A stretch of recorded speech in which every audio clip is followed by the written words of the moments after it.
Como ustedes saben, hemos estado estudiando los domingos el libro de Efesios, la epístola de Pablo a los Efesios. Hoy vamos a tomar una breve pausa y nos enfocaremos en el tema de la confesión de pecados y el perdón de Dios, a la luz de lo que estamos celebrando hoy, que es la Cena del Señor. Ser cristiano implica, hemos estado viendo, implica estar en Cristo Jesús, estar unido a Cristo Jesús. Es lo que Pablo nos enseña ahí en Efesios capítulo 2. Aun cuando estábamos muertos en delitos y pecados, dice el apóstol, nos dio vida juntamente con Cristo. Por gracia habéis sido salvados. Y con Él nos resucitó y nos sentó en los lugares celestiales en Cristo Jesús. Ser cristiano es eso, estar en Cristo Jesús. Capítulo 1 de Efesios, versículo 3, nos dice Pablo que hemos sido bendecidos con toda bendición espiritual en los lugares celestiales en Cristo. Ahí está el motivo y dónde estamos realmente bendecidos, es en Cristo Jesús. Y entre todas estas bendiciones que tenemos en Él, que son múltiples, tenemos esta preciosa bendición, capítulo 1, versículo 7 de Efesios también. En Él tenemos redención por medio de su sangre, el perdón de nuestros pecados según las riquezas de su gracia. Nuestros pecados han sido perdonados por pura gracia de Dios, no porque Él vio algo especial en nosotros, sino que fue por pura gracia de Dios. Y de ese perdón de pecados estaremos meditando esta mañana en preparación a celebrar juntos la Cena del Señor. Estaremos en Primera de Juan, así que les invito a abrir sus Biblias a la primera epístola de Juan. Estaremos ahí meditando hoy, examinando algunos pasajes, particularmente en el capítulo 1. Pero en el capítulo 2, versículo 12, tenemos esta gran declaración del apóstol. Capítulo 2, versículo 12. Os escribo a vosotros, hijitos, o sea, a los creyentes. Tiene una forma muy cariñosa el apóstol Juan de dirigirse a los creyentes, hijitos. Y todos somos hijos de Dios. Todos pertenecemos, lo que hemos sido redimidos, somos sus hijos. Y por lo tanto, dice Juan, porque vuestros pecados os han sido perdonados por su nombre.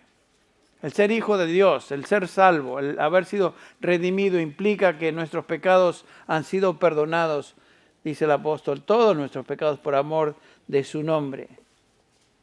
Y como ya mencioné en Efesios 1:7, Pablo lo expresa de esta manera: en Él, en Cristo, tenemos redención, el perdón de nuestros pecados. Nuestros pecados ya han sido perdonados en Cristo Jesús. Sin embargo, la confesión de pecados es, en la vida de un creyente verdadero, es un patrón de vida, es algo continuo. Y el apóstol Juan en esta epístola está hablando a creyentes, haciendo una comparación entre aquellos que son verdaderamente creyentes y aquellos que simplemente profesan ser cristianos. Y notamos que Juan hace hincapié en esta realidad, que los cristianos verdaderos confiesan sus pecados, viven en un estado de penitencia y confesión de pecados. Vamos a dar lectura a los versículos del 6 al 10 de este capítulo 1, donde leemos así. Juan se dirige a estos creyentes que estaban siendo influenciados por falsos profesantes que se habían introducido en la comunidad de los creyentes y decían ser cristianos, pero sus vidas revelaban otra cosa. Por eso dice el versículo 6, si decimos, y esto es lo que los falsos profesantes, los gnósticos dentro de la congregación decían, si decimos que tenemos comunión con Él, pero andamos en tinieblas, mentimos y no practicamos la verdad. No es cuestión de decir simplemente. Continúa el versículo 7, mas si andamos en la luz, como Él está en la luz, tenemos comunión unos con otros y la sangre de Jesús, su Hijo, nos limpia de todo pecado, nos continúa limpiando de todo pecado. Versículo 8, si decimos que no tenemos pecado, nos engañamos a nosotros mismos y la verdad no está en nosotros. Pero el contraste es este, si confesamos nuestros pecados, Él es fiel y justo para perdonar nuestros pecados y limpiarnos de toda maldad. Versículo 10. Si decimos, son algunas de las cosas que estos gnósticos decían, si decimos que no hemos pecado, le hacemos a él mentiroso y su palabra no está en nosotros. Lo que Juan está tratando de establecer en esta epístola es una clara división, una clara línea entre aquellos que son genuinamente cristianos y aquellos que meramente profesan ser cristianos. Estaba hablando con unos hermanos antes de esta reunión y es obvio que muchas de las iglesias que se autodenominan evangélicas, están pobladas por personas que dicen que son cristianos, porque levantaron su mano en alguna conferencia, una predicación evangelística, o llenaron una tarjetita, o se bautizaron, o lo que sea, y dicen ser cristianos. Pero sin embargo, sus vidas revelan que no son cristianos, porque no siguen al Señor, no son obedientes. Y eso es lo que Juan está muy preocupado de comunicar a estos creyentes de las iglesias a las cuales él se dirige. Hay una gran división entre los verdaderos y los falsos. Y los verdaderos creyentes, entre otras cosas, dice Juan, confiesan su pecado. Están en una continua actitud de confesar pecados. El Evangelio provee perdón completo de todo pecado para el pecador que por fe viene a Cristo Jesús. El perdón de Dios para el creyente es total y remueve toda culpa, toda contaminación, toda vergüenza, todo castigo eterno. Y en su lugar provee la justicia de Dios, la seguridad eterna. El perdón de Dios en la salvación es inviolable, es irrevocable. Nada ni nadie puede causar que el perdón de Dios que Él da al creyente en Cristo Jesús sea quitado, sea cancelado. En Él tenemos redención, el perdón de nuestros pecados. Romanos también, Pablo sintetiza esta enseñanza en el capítulo 8 de Romanos. Si quieren ir ahí por unos minutos. Capítulo 8 de Romanos, comienza el apóstol en el versículo 1 diciendo lo siguiente. Romanos 8, 1. Ahora pues, ninguna condenación hay para los que están en Cristo Jesús. Si estamos en Cristo, no hay condenación posible. Si tú estás en Cristo, quiere decir que eres salvo y perteneces a Él. Y la Biblia declara que no hay condenación posible para ti, para un creyente en Cristo Jesús, para uno que es genuinamente hijo de Dios. Y la razón se encuentra en el gran propósito eterno de Dios al traernos a salvación, de lo cual habla el apóstol en este capítulo. Tu salvación comienza y termina con el plan soberano y eterno de Dios. Noten cómo Pablo lo expresa, comenzando con el versículo 28.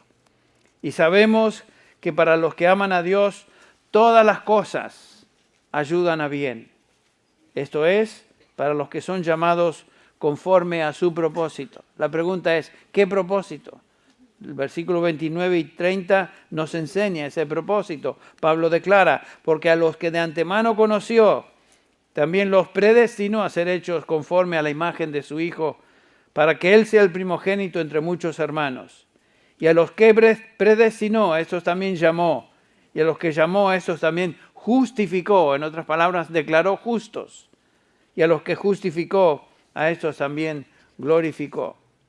Observamos aquí que en el plan de Dios la salvación no depende de nosotros, sino de Dios.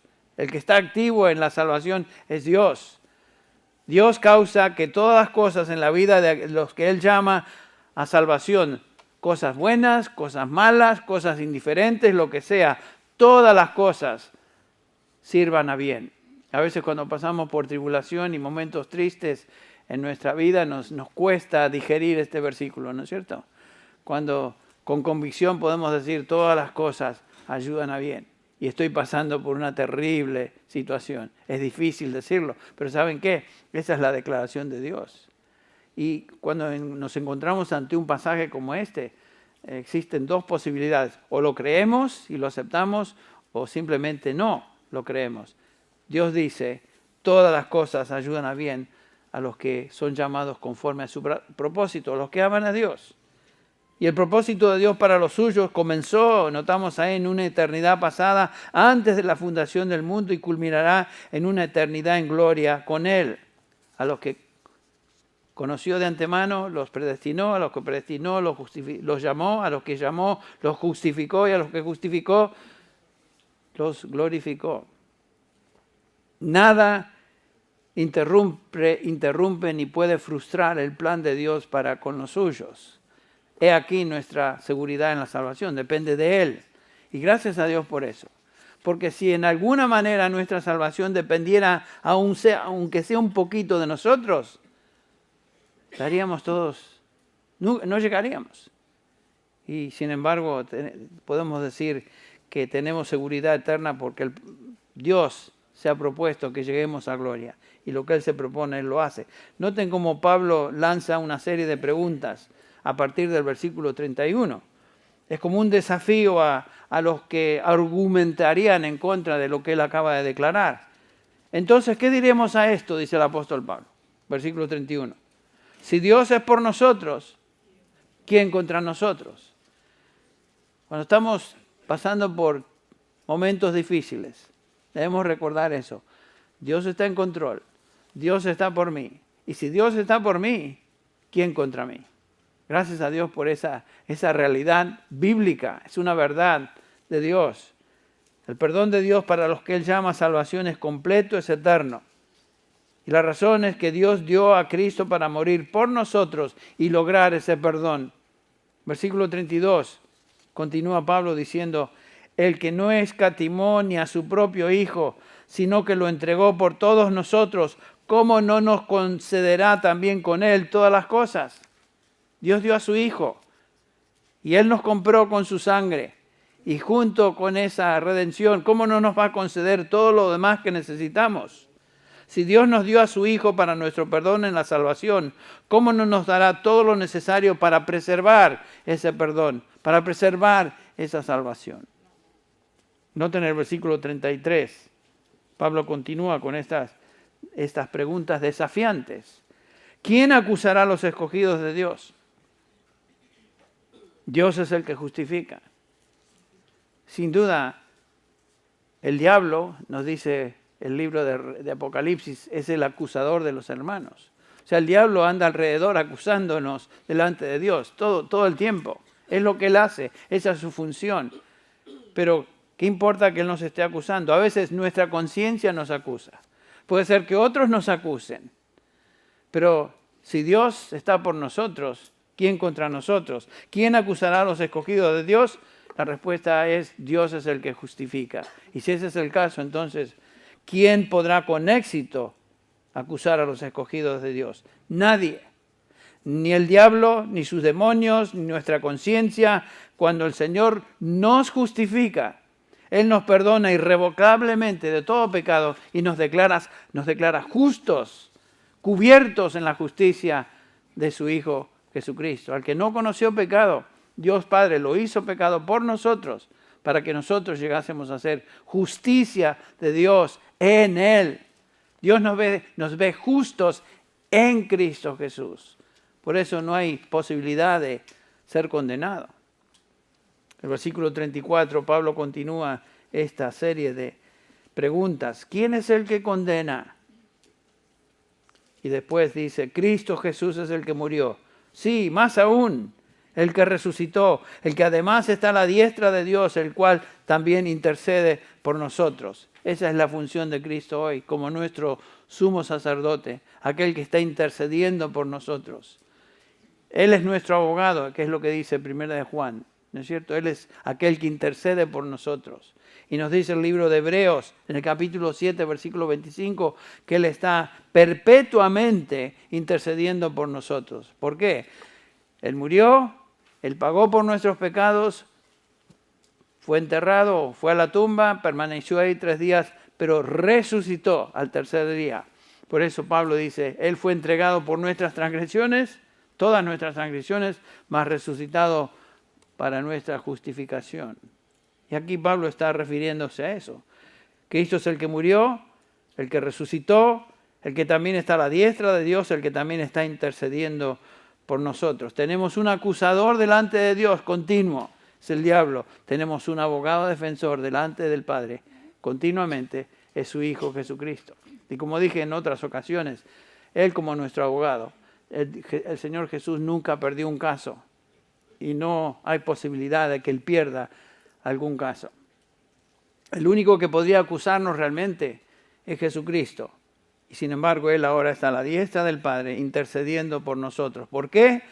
Porque Él pagó por nuestros pecados. Jesús es nuestro abogado defensor. Y si Él nos defiende, no importa entonces quién nos acuse. El diablo trata de meter ideas en nuestra mente y nuestra cabeza de que no somos dignos, que no podemos. ¿Cuántas veces piensas tú que te va a tolerar el Señor haber pecado? A lo mejor esta es la última. A lo mejor Dios no está interesado en ti ya. Ideas que vienen a la mente, que son flechas del enemigo en nuestra experiencia como cristianos. ¿Se acuerdan lo que Jesús antes de expirar en la cruz dijo? Consumado es. O sea, su obra redentora fue terminada. Él pagó. Y continúa entonces Pablo pensando en estas realidades y hace la pregunta en el versículo 35. ¿Quién nos separará del amor de Cristo? ¿Quién? Y aquí da una lista de posibles cosas que nos pudieran separar. ¿Tribulación? ¿Estás pasando por tribulación? ¿Piensas que eso te va a separar? Dice Pablo, no. ¿O angustia? ¿Estás angustiado, angustiada? ¿O persecución? ¿O hambre? ¿O desnudez? ¿O peligro? ¿O espada? Versículo 37. En todas estas cosas somos más que vencedores por medio de aquel que nos amó. Y el versículo 38. Porque estoy convencido, dice Pablo, de que ni la muerte, ni la vida, ni ángeles, ni principados, ni lo presente, ni lo porvenir. Noten eso, ni lo presente. Estás pasando por momentos realmente críticos en tu vida como cristiano. Presente, bueno, eso no te va a separar. Pero ¿qué acerca del futuro? Tampoco. Ni lo presente, ni el futuro, ni el porvenir, ni poderes. Nuestra lucha no es contra carne ni sangre, dice Pablo en Efesios 6, sino contra huestes espirituales de maldad en las regiones celestes, poderes espirituales de maldad. ¿Quiénes somos nosotros para contender contra ellos o para poder luchar contra ellos? No somos nada. Sin embargo, ellos no nos pueden separar. Ni lo alto, ni lo profundo, ni ninguna otra cosa creada nos podrá separar del amor de Dios que es en Cristo Jesús. Nada ni nadie nos puede separar de su amor. Qué increíble promesa y bendición. Y lo que este pasaje nos enseña es que Dios nos perdona de todo pecado y ese perdón es absoluto y es permanente. Si tú eres cristiano, todos tus pecados han sido perdonados por el sacrificio de Cristo a tu favor. Por eso Juan dice en el capítulo 2, versículo 12 de esta primera epístola que estamos viendo, os escribo a vosotros, hijitos, porque vuestros pecados os han sido perdonados por su nombre. Esa es la realidad. Lo mismo dice Colosenses 2, versículos del 13 al 14. Esta es la verdad de la Escritura. Todos nuestros pecados han sido perdonados en Cristo Jesús. Si no fuera así, ¿quién podría estar seguro de su salvación? ¿Quién podría estar seguro de que llegaría a la gloria final? Nadie. Pero esta es la realidad de todo cristiano. Nuestros pecados han sido perdonados.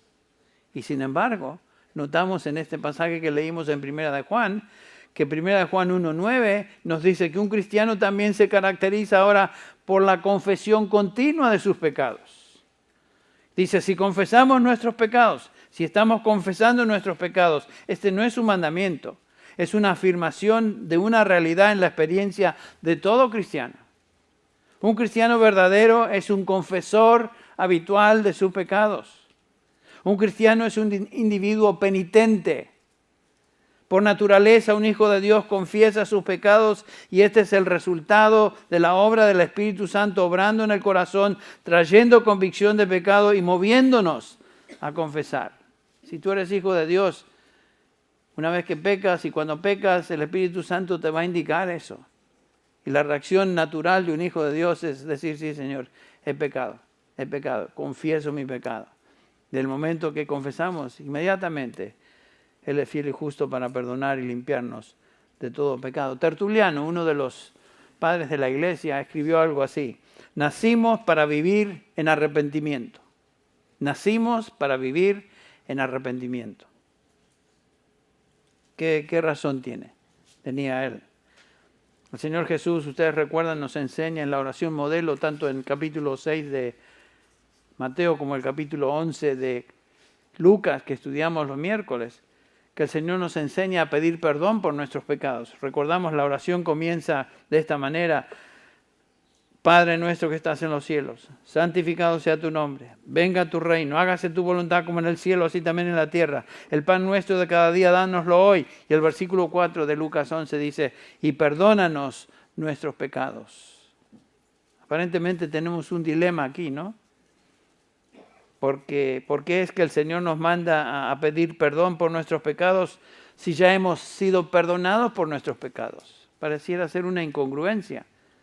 ¿Cómo podemos reconciliar estas dos verdades bíblicas? Perdonados para siempre y al mismo tiempo confesar nuestros pecados. La aparente contradicción. ¿Cómo cristianos debemos confesar pecados? Bueno, esto sin duda ha causado confusión a muchos, ¿no? Y algunos dicen que este versículo 9 de 1 de Juan no se refiere a confesión de un creyente, sino que se refiere a una persona que confiesa sus pecados para salvación. Bueno, eso no puede ser, porque el pasaje se encuentra en un tiempo presente y uno no se está salvando continuamente. No es que estamos confesando nuestro pecado para ser salvos. Esto es una declaración en referencia a creyentes verdaderos. Estas personas que dicen tal cosa dicen también que como cristianos no debemos confesar. Enseñan también que debemos ignorar los pecados en nuestra vida ya que han sido perdonados una vez y para siempre. Pero eso es una actitud totalmente antibíblica. Es lo que se llama una actitud de lo que históricamente se conoce como la doctrina antinominiana. Ante en griego es contra, nomos quiere decir ley. Entonces, esta es la actitud falsa de doctrina que dicen que ya no debemos preocuparnos de nuestros pecados. Ya hemos sido perdonados, entonces ni preocuparnos de confesar. Es una actitud totalmente fuera del contexto de lo que el Nuevo Testamento nos enseña. No, todo lo contrario, dice Juan. Un hijo de Dios está continuamente confesando sus pecados. La noción de que un cristiano ya no debe confesar sus pecados es absolutamente falsa. Y esto es justamente lo que Juan está confrontando en esta epístola. Está luchando con aquellos que tenían una actitud totalmente superficial y liviana en cuanto al pecado. Ya los leímos. Versículo 6, capítulo 1, si decimos que tenemos comunión pero andamos en tinieblas, mentimos. Versículo 8, si decimos que no tenemos pecado, nos engañamos a nosotros mismos.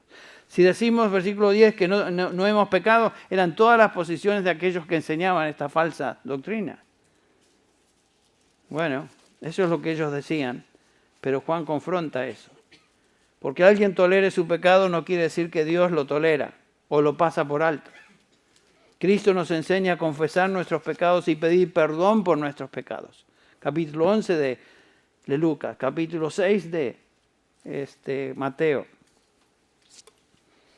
¿Cómo es que los que no creen que un cristiano debe confesar sus pecados explican entonces esta instrucción de Jesús en la oración modelo? Bueno, ellos dicen que esta instrucción de Jesús en la oración modelo pertenece y se aplica al Antiguo Testamento. En otras palabras, ellos dicen que esta parte de la instrucción fue en el Antiguo Testamento, es la antigua dispensación. Según esta enseñanza, un individuo en el Antiguo Testamento pedía perdón y se le daba perdón. Y la próxima vez que pecaba, él pedía perdón y se le daba perdón. Esta es la forma que algunos dicen el perdón se recibía bajo el antiguo pacto. Pero en ningún momento los creyentes del Antiguo Testamento recibían el perdón de esa manera. Todo creyente del Antiguo o Nuevo Testamento fue salvado de la misma manera, como veremos, fue por fe, por fe. Yo me acuerdo, después de predicar en una iglesia que no daré su nombre, fue en otro país, donde hablan con la Z. Y me acuerdo que salí de la reunión y una dama, una hermana en Cristo, supongo que era hermana, pero comenzamos a establecer una conversación en cuanto al mensaje y no sé qué es lo que le había picado a ella, pero ella me dijo, yo le hice una pregunta, bueno, ¿cómo piensas tú que un creyente en el Antiguo Testamento fue salvado o fue salvo? Y sin pensarlo, sin ni siquiera dar un pestañazo, dijo, por la ley, por guardar la ley.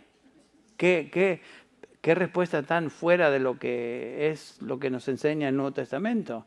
Claramente el apóstol Pablo nos dice que por las obras de la ley ningún ser humano, ningún hombre va a ser ¿qué? Justificado. La ley no fue dada para justificar a nadie, la ley fue dada para mostrar el pecado y demostrarle al ser humano que no puede guardarla. Entonces todo ser humano, todo creyente en el Antiguo Testamento fue salvado de la misma manera que nosotros somos salvados. Tenemos la ilustración en el capítulo 4 de Romanos de Abraham. Abraham creyó y su fe le fue contada ¿por qué? Por justicia, fue por fe. Y también Pablo se refiere a otro santo del Antiguo Testamento, el rey David. Abraham representaba a un creyente antes de la ley, David representa a un creyente después de la ley. Y noten cómo David, sabiendo que fue justificado, dice lo siguiente en el Salmo 32, versículo 1. Bienaventurado aquel cuya transgresión ha sido perdonada y cubierto su pecado. Bienaventurado el hombre a quien Jehová no inculpa o culpa de iniquidad. David era un hombre que había sido justificado por fe. Su pecado había sido cubierto, había sido perdonado. Sin embargo, David confesó su pecado, aún como hijo de Dios, sabiendo que era un hombre justificado. En este mismo Salmo 32, el versículo 5, dice, mi pecado te declararé y no encubrí mi iniquidad. Dije, confesaré mis transgresiones a Jehová y tú perdonaste la maldad de mi pecado. O sea, David estaba consciente de su seguridad en el Señor, pero sin embargo confesó su pecado. La salvación tanto en el Antiguo Testamento como en el Nuevo Testamento fue dada no a aquellos que guardaban la ley, sino a aquellos que reconocían por fe y creían en Dios, que había prometido un Mesías que vendría en el futuro. En Romanos 10, 28, rotundamente Pablo declara, concluimos que el hombre es justificado por la fe aparte de las obras de la ley. La salvación en toda la Biblia es por medio de la fe y depende de la obra redentora de Cristo en la cruz del Calvario, quien nos dice Juan 2:29, fue el Cordero de Dios que quita el pecado del mundo. Dios aplicó el sacrificio de Cristo a todo pecador penitente en el Antiguo Testamento antes de que Cristo muriera en la cruz. Y por supuesto, después de su muerte en la cruz, todo creyente en Él es justificado de la misma manera.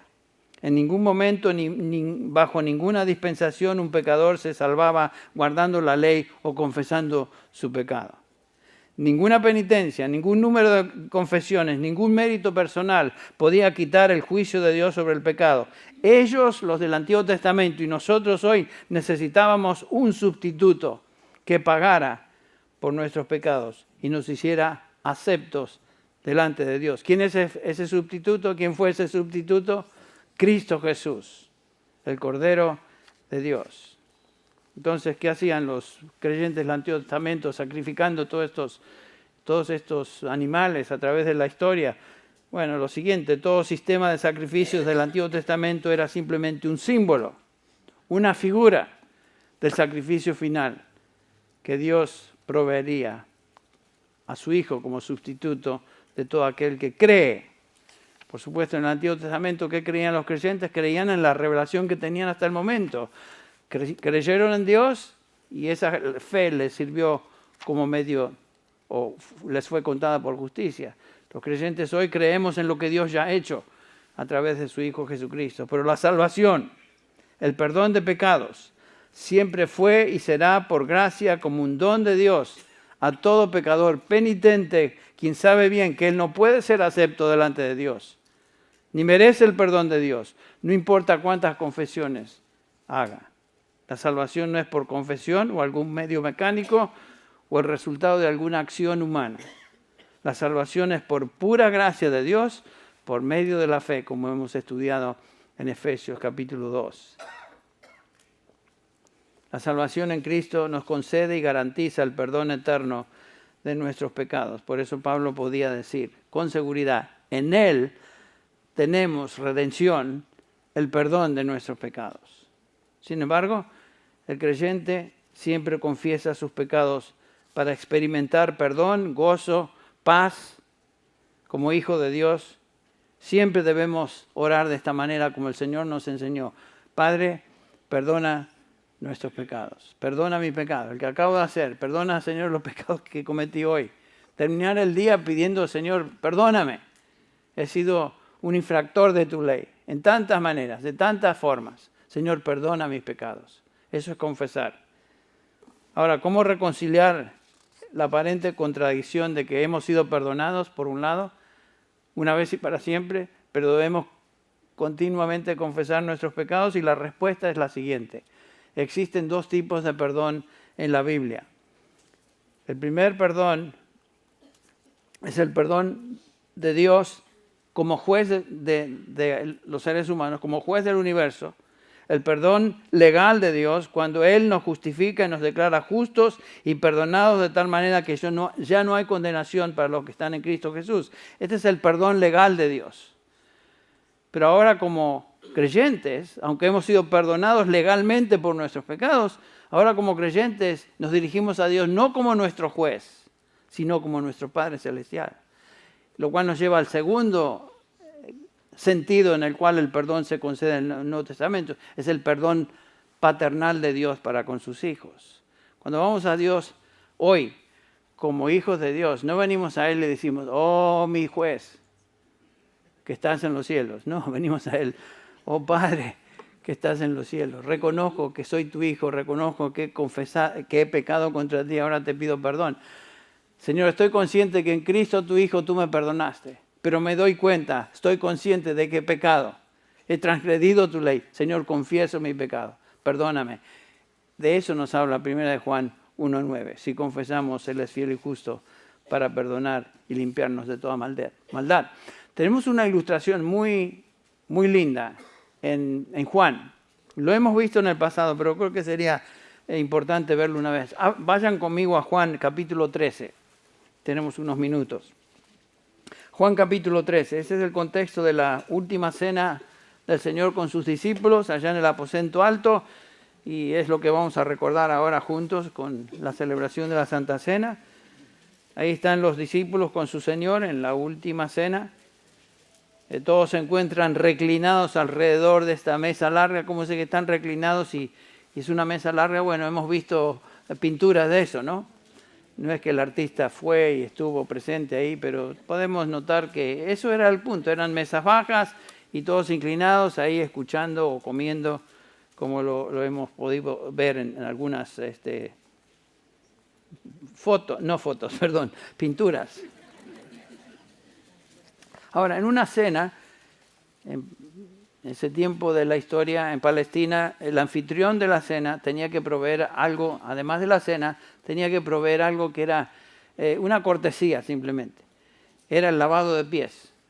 Y ese lavado de pies se le encargaba al más vil de los sirvientes.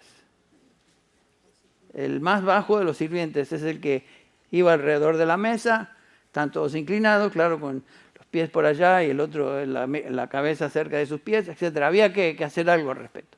Bueno, venía el sirviente y comenzaba a lavar los pies.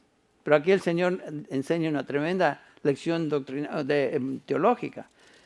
Leemos lo siguiente a cabo de esta función. De repente el Señor se para y el que lava los pies no es un sirviente, no es un esclavo, sino que es el Señor mismo. Y leemos ahí en el versículo 4. Se levantó de la cena y se quitó su manto y tomando una toalla se la ciñó. Luego puso agua en un lebrillo y comenzó a lavar los pies de sus discípulos y a enjugarlos con la toalla con que estaba ceñido. Entonces vino a Pedro, Simón Pedro, y le dice Pedro, Señor, ¿tú me vas a lavar a mí? Pedro no es que estaba indignado con el Señor, estaba diciendo, ¿cómo es que tú siendo el Señor me vas a lavar a mí, que es una función del peor de los esclavos, o el más bajo de los esclavos? ¿Qué estás haciendo, Señor? Y el Señor le dice, lo que yo hago, tú no lo comprendes ahora, mas lo entenderás después.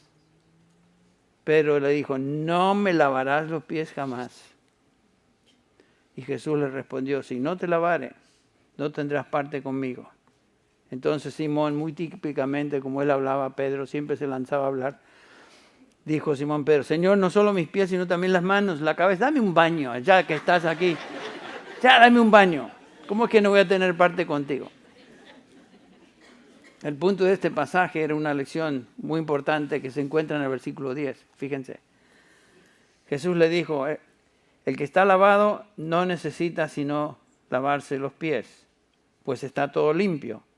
Y vosotros limpios estáis, aunque no todos, en referencia a Judas. ¿Qué quiso decir el Señor con esta afirmación?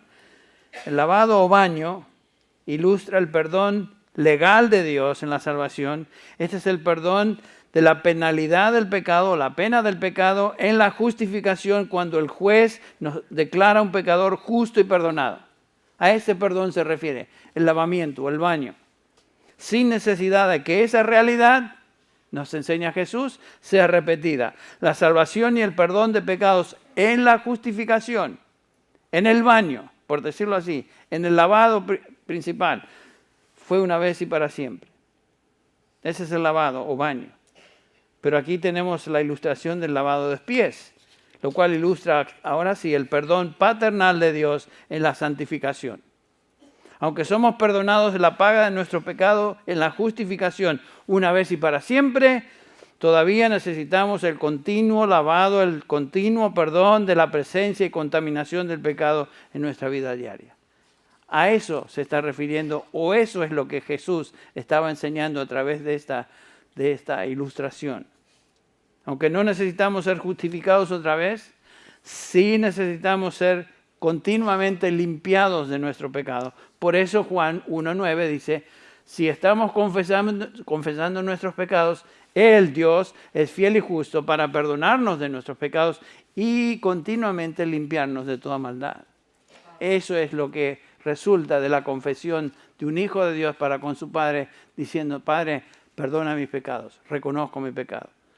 Entonces, la declaración de Dios al hacernos justos en Cristo Jesús es inviolable, no cambia. Dios jamás nos condenará a muerte eterna, que es la paga del pecado, pero como Padre Celestial, Dios está preocupado en nuestra santificación. Por eso debemos estar confesando nuestros pecados. En Cristo somos justificados para siempre. Eso resuelve nuestro destino eterno, por decirlo así. Nuestra posición delante de Dios como hijos de Él. Somos aceptos en el amado. Pero el perdón de pecados en el creyente tiene que ver con nuestra santificación, nuestro crecimiento, nuestra madurez. Cuando pecamos como creyentes, como ya mencioné, el Espíritu de Dios en nosotros se entristece. Nuestro sentido de comunión cercana con Dios se interrumpe. Y no es hasta que confesamos nuestro pecado que experimentamos el perdón y limpieza de ellos. ¿Y qué sucede si no confesamos nuestros pecados y los toleramos? Y pasa el tiempo y seguimos, nuestra conciencia comienza a mortificarnos, ¿no es cierto? Nos molesta y es una carga. Y si no confesamos, finalmente el Señor utiliza otros métodos para traernos de regreso al camino. De eso nos habla Hebreos 12, cuando dice el versículo 5, además habéis olvidado la exhortación que como a hijos se os dirige. Hijo mío, no tengas en poco la disciplina del Señor. Y ahí viene la disciplina del Señor. Ni te desanimes al ser reprendido por Él. Versículo 6, porque el Señor al que ama, ¿qué? Disciplina. Y tiene muchos métodos el Señor para disciplinarnos. Y no solamente que nos disciplina, sino que a veces la disciplina es muy dura y azota a todo aquel que recibe por hijo. Eso es lo que Pablo enseña en capítulo 11 de 1 Corintios que leímos al inicio. A esa disciplina dura del Señor se refiere Pablo cuando dice, por esta razón hay muchos débiles y enfermos entre vosotros y muchos duermen. Qué interesante que no eran algunos, sino que Pablo dice, muchos duermen.